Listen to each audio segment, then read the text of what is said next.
Hi, Brooke. Lovely to have you here. Thanks. Do you want to take a moment to share where you're from and what you do, so that people know what they're listening to you talk about your practice around? Sure. I am in Adelaide in Australia, and I run a team of educational therapists. So I have a background in developmental education and education, and we work with children and families from the ages of about 4 to about 19. And we work on lots of different areas to support parents and families to find things a bit easier. You do very well. So I think, like I was looking back, it's kind of coming up towards a year that you've been in the program now. Where were you at before you joined the program? What did your practice look like back then? It was small and I was quite isolated. So I felt like a lot of the business decisions I was making, a lot of the business thinking I needed to go through was just me, and it was just me in pockets of skills that I didn't believe I was very good at. In a way, not really interested in being very good at it, but wanting to execute my services, which I'm extremely passionate about. So very clear, obviously, in order to execute those services, which is what I'm passionate about those, I need to have some kind of business structure, obviously, and I've learned a lot. But when I started, I felt very solo, very isolated.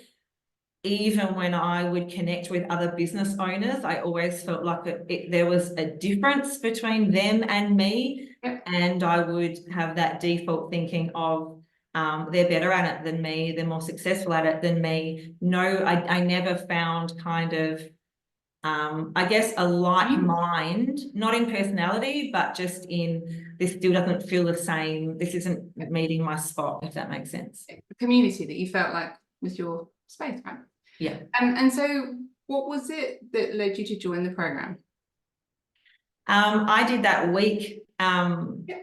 course and had not actively looked for, but had kind of been connecting on social media with a number of different coaches.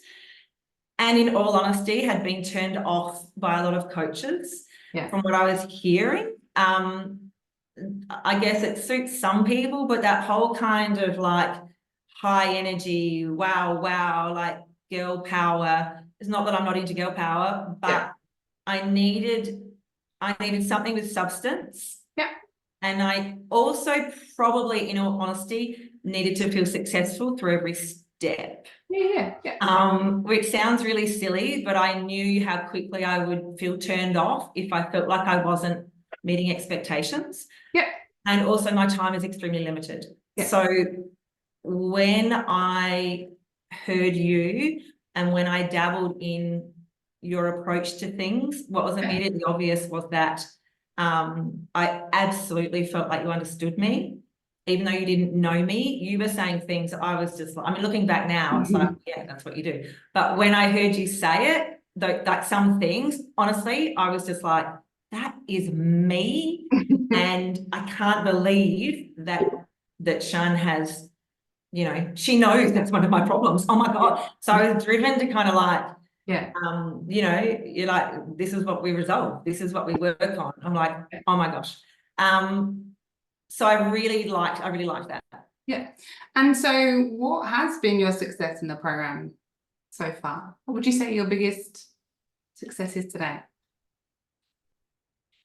My biggest success, there's been lots.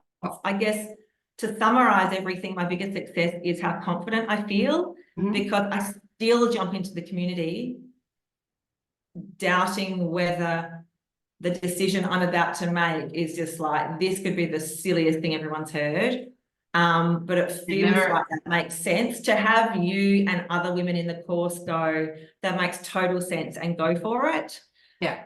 I can't even put into words what a difference that makes to my everyday. Yeah.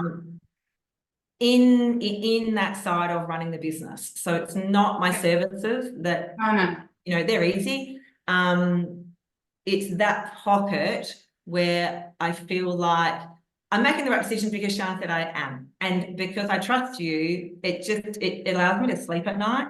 The other successes within that have been confidently employing new team members Yep. with direction around that. Mhm.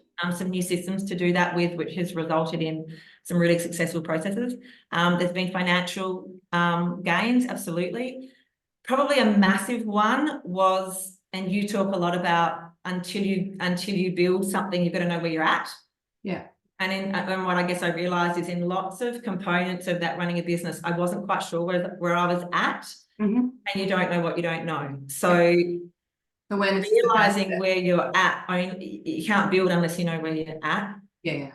And it sounds really simple, but there's been lots of different elements to do with that growth, whether it be team, whether it be numbers, finances, et cetera, where I'm like, now I know where I'm at. And in lots of those elements, I then built on with the systems that you have been Yeah.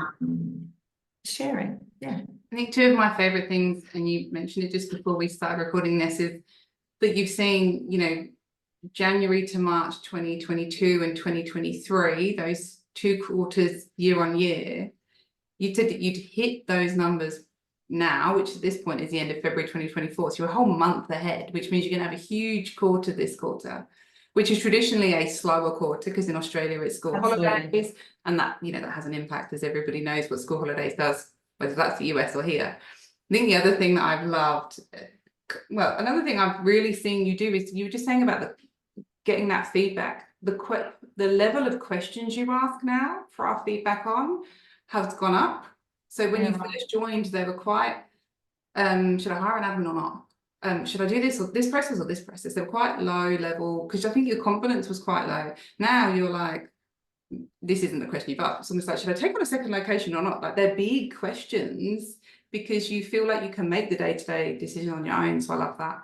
But my favorite thing is when you send me an email and you're like, this is my gross profit margin and this is my net profit margin. And I'm so excited I can share this with you because I didn't even know what those words meant a year ago. Now, not only do I know what they mean, but I can tell you what mine are. And I can, it was an email and I was like, I can feel your pride and excitement through that email. And I love that because like you said, if you don't know what your numbers are, you can't go anywhere towards your dream because you don't know where you are right now in order to know what to do next. So they've been two of my— And a really good example of that too was January, like December, January, which I still haven't quite cracked yet, and it's and you know, they're hard months, but it's a massive difference going from looking at revenue in January to looking at gross profit margin. So, you know, once again, December, January, it's probably always the way. They were really low in revenue. Yeah. But having the knowledge now to go, that was low revenue, but my gross profit margin was okay and quite healthy. Yeah. Sure, I'd like December, January to be higher in revenue, and there's a plan there. But you know, in terms of sleepless nights through the holidays, knowing that my GPM was healthy means all the difference. So they weren't even part of my vocabulary before I started. Love it. It's great. What would you say to someone thinking about joining and who is nervous about the investment because it was a big investment for you when you joined? And I remember our conversation and you were like, can I do this? Do you honestly think I can do this? And I was like, heck yes, you can. And you were like, okay, if you think I can, I'll do it, but I'm scared. And you did it anyway. What would you say to someone who's in that feeling of like, I trust Sian, I believe what she's saying, but can I actually do this? Can I actually create what I've just spoken to her about? Yeah, I would say definitely do it. And it sounds really cliche. I said it yesterday in one of the groups, you know, there are tiers and there are people that are really struggling. And I have been one of those people, you know, one of those members in one of those meetings at times. We all have. Yeah. But I guess what was really humbling, and I felt a bit teary myself, was how everyone kind of rallied around her. And I actually said the words, oh my goodness me, if I can do it, you can, in relation to something. Yeah. It's a very safe community. Again, if it wasn't safe, I don't think I'd be interested, but there is such safety around those sessions, which you have facilitated and held. You really meet everyone where they're at. So there's no sense of, come on girls, we're on to module 3, whoever's not at it, you know, this is going to be a waste of time. Like it's the opposite of that. Yeah. I mean, you probably know, I probably don't do the modules as much as everyone else, but I know that you're okay with that. And I know they're there when and if I dip out of them. And I feel really supported by you knowing that you can trust me to use them as suits me. Yeah. And you also you've continued your promises from when we first met about several things that, you know, if people are hearing you go, listen, this is what I'd be really interested in. I guess it's really important for everyone to know that personally, everything you're interested in for me, you have carried out over the last 12 months. Yeah. I've never heard you falter from that, where I've been left thinking, wow, like Shan should know that's not really where I'm heading. You've never faltered from that. So if people are hearing you and trust you, I guess I'm here kind of saying you can continue to trust Shan. I think that safety is really important. And also feeling successful is really important. It doesn't mean that everything's perfect, but feeling like you are on the right track is what I mean by success. And that's happened definitely for me, even through the tricky times all the way through. Yeah, I love that. Well, thank you so much for taking your time to share with people. I know you would have watched some of these, and I know that lots of people watch them when they're thinking about joining the program, so I really appreciate it. And I know definitely do it too. So I'll let you go. Thank you so much for your time, Brooke. Okay, no worries. Thanks.